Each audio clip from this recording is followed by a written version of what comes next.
preliminary, preliminary, preliminary. So, let's talk about the word preliminary. It's an adjective, which means it modifies or describes a noun. In common usage, preliminary usually refers to something that happens before a more important event or process. For example, you might say, the preliminary round of the competition will take place next week. In this case, the preliminary round is the first step leading up to the main event. Another way to think about it is as an introductory or preparatory phase. It's also worth noting that preliminary can sometimes be used to describe something that is not yet final or confirmed. So you might say, the preliminary results of the survey show a surprising trend. In this case, the results are still being analyzed and haven't been officially finalized yet. Here are 3 examples of how to use the word preliminary in different contexts. In a formal setting such as a job interview, you might say something like, "I'd like to thank you for considering my application, but I wanted to clarify that the information I provided is preliminary and subject to change as we discuss further details." This shows that you're aware of the importance of accuracy in professional communication. In contrast, if you were chatting with a friend over coffee, you might use preliminary in a casual conversation like this. "So, we've made some preliminary plans for our road trip next weekend. Let's firm up the itinerary and make sure we book those hotel rooms ASAP." Here, using preliminary conveys that these plans are still in development and not yet set in stone. In an academic or business context, you might use preliminary to discuss research findings or data analysis, such as, "Our preliminary results suggest a strong correlation between the 2 variables, which we'll further investigate with additional testing." This usage implies that these findings are initial and subject to refinement as more evidence is gathered. So, you want to know about something that sets the stage for further research or planning? That something is essentially an initial assessment or evaluation that gives a brief overview of what's likely to happen in a project or process. It's like a quick sketch or a rough outline that helps you understand the main points and identify potential areas of focus. This kind of thing is often used when people are trying to make decisions or plan for future actions. And it's usually done before any real work begins. Think of it as a first draft, or a starting point. It gives you an idea of what might happen, but it's not set in stone.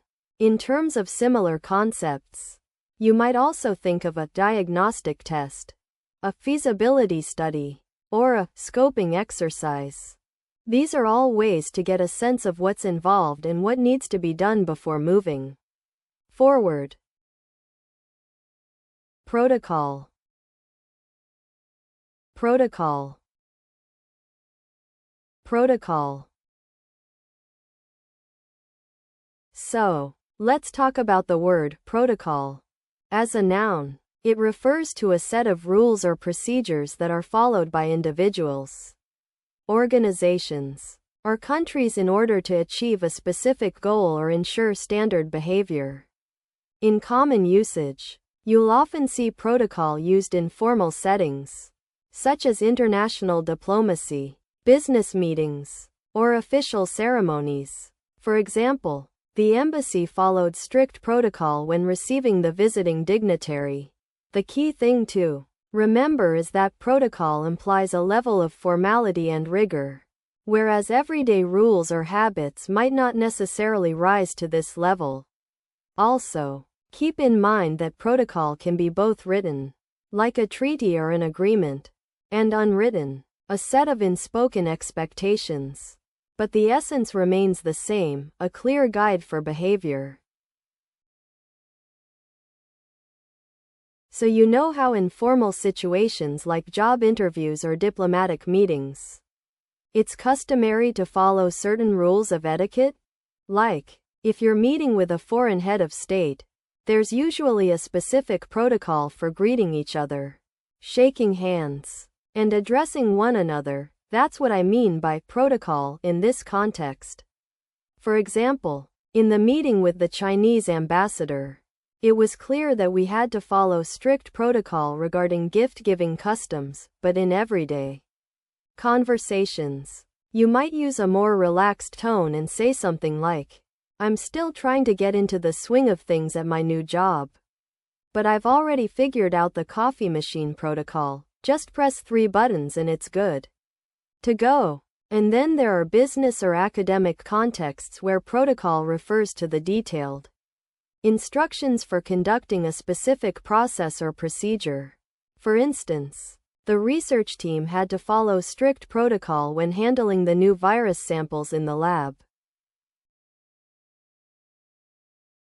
So, you want to know what this thing is? Well, imagine a set of rules that 2 or more people agree on so they can communicate with each other in a way that's clear and efficient. It's like an agreement on how to play a game together. Everyone knows what to expect from the start. This shared understanding helps them avoid confusion and ensures they're on the same page. Even when talking about complex things, it's commonly used in situations where different people or groups need to exchange information or follow instructions in a specific way. Like when 2 countries are working together on an international project or when you're filling out forms online. Does that make sense? Qualitative. Qualitative. Qualitative. So, let's break down the word qualitative. As an adjective, it typically refers to the nature of something that is related to quality or characteristics, rather than quantity or amount. In common usage, you'll often hear qualitative in discussions about research methods, where it contrasts with quantitative, which deals with numbers and data. For instance, a qualitative study might look at people's opinions or experiences, while a quantitative one would analyze statistics and trends. Some special notes about its usage. When using qualitative, be aware that it can sometimes be confused with quantitative, so make sure to use the right one in context.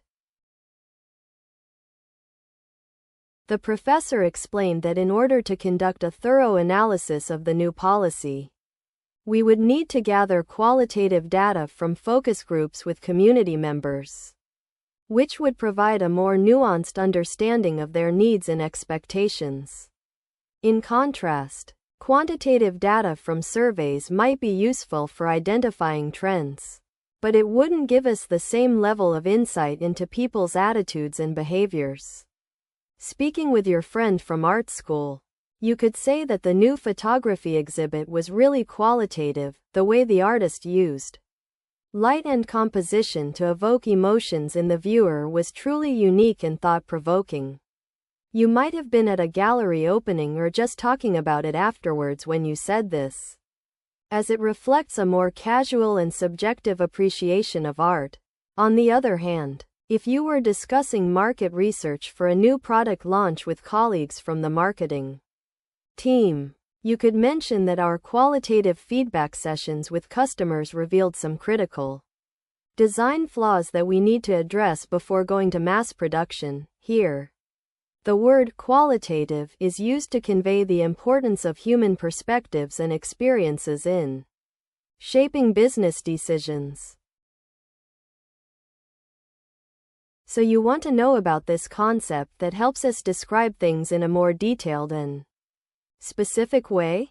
Essentially, it refers to the characteristics of something that can't be easily measured or counted, but rather experienced or understood through senses like sight, sound, touch, taste, or smell. For example, the beauty of a sunset or the comfort of a warm hug. These are things that can't be precisely measured, but we know they exist and have an impact on us. In contrast to more general descriptions, This type of description helps us paint a richer picture by focusing on the unique feelings, emotions, or experiences associated with something. It's similar to other concepts like subjective or personal, and is often used in fields like art, design, or even marketing to help people connect with products or services on an emotional level.